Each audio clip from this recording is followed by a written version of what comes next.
I was on the phone yesterday. We had that conference call for about an hour and a half. I had all our ministers on there.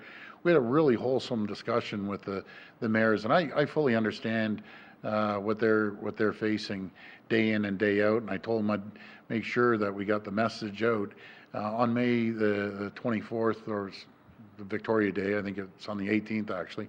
But when you go up north, if you want to check on your plumbing at your cottage or heat and seeing what's going on up there, this isn't going to be the typical May the 24th weekend. I'm asking you, please, don't bring a whole whack of people up. It's not the party weekend that's been in the past. You know, go up there, check things out, try to bring your own supplies up there.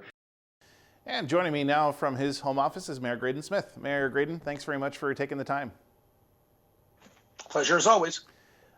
So we are going to talk about your conversation yesterday with Premier Doug Ford. I understand that there was quite a large group of mayors involved in this call, including the Muskoka mayors. So can you tell me first about the setup, which mayors were involved as well? So it was a long list. It was most of the cottage country mayors throughout Ontario. So whether that was central Ontario like us, or eastern southwest, even up into the northwest Ontario, in the Kenora area, there were quite a few people on the call, and I think it was very productive. So what was the main topic of conversation? I'm assuming it was to do with opening up the flow of cottagers. Almost exclusively. So there was an opportunity to hear from the Premier and some statements from him, as well as the Deputy Premier and the Minister of Municipal Affairs, which was great. Also, we had a chance to ask questions, and what was supposed to be a 45-minute session was well over an hour and a half, which was fantastic that the Premier and the Cabinet could devote that much time to us. And there were a lot of great questions. And I'd say there were a couple of common themes that developed quite quickly. And one of them that is imperative for everybody is that public safety is the number one thing we all want to achieve, and good health for our residents. And number two is that there are individual situations, depending on where you are in the province, that people have tried to approach maybe a little bit differently depending on where you are. So in regards to the Muskoka specific conversation, what were some of the comments that came from you, from other mayors in the area in regards to this? Well, I'll only speak for myself today. I had contacted Premier Ford to say I'm really hoping that we can have some consistent messaging, and that the medical officer of health really is part of that messaging, because we have done our very best as municipal leaders to follow the advice of public health. That's really been our guide through all of this. And if Dr. Williams was saying one thing and the Premier another, it would be difficult and confusing for people. So I think that we've seen a couple of pieces of communication from Dr. Williams in the last few days that has opened the door for a little bit of more activity to take place, and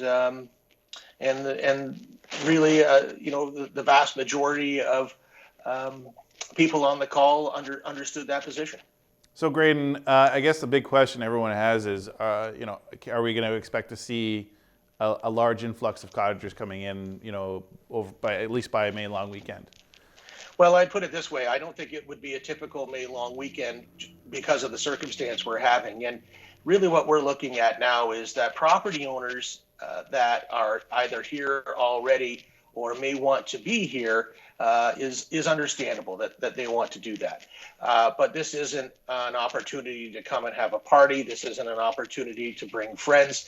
This is an opportunity for you as a property owner to go to your property with your family, take a look around, see how things are doing. Ideally, stay and be in one spot, or don't come, but kind of pick one or the other. And we're not looking for tourists right now. We're not looking for day trippers. We don't want that tourism component for the May 24th weekend. We're just not ready for it from a health perspective, from a business perspective, and what is open and what is not open. So I would say this is a measured approach, taking the next step in a process that slowly leads to getting back to a level of normal. So has the Premier given indication that he's willing to also put out that messaging? Yes, and actually have seen that messaging from his office already, and it's consistent with the way that I was thinking and others on the call were thinking, and so we're appreciative of that. And Graydon, the last thing I do want to ask about is the discussion. Was there any discussion about the flooding situation? I know that it's not really impacting Bracebridge and Huntsville so much, but Ballast seems to be really taking a hit on that. There wasn't a direct conversation about that, but I can assure you that Mayor Harding has been in touch with the Premier directly about it and had those conversations based on conversations I've had with Mayor Harding and the Premier both. So it's certainly up on the radar. So people who are concerned about that should know that they're being well represented. All right, great. Graydon, thanks very much for taking the time once again. We'll check in with you soon. My pleasure.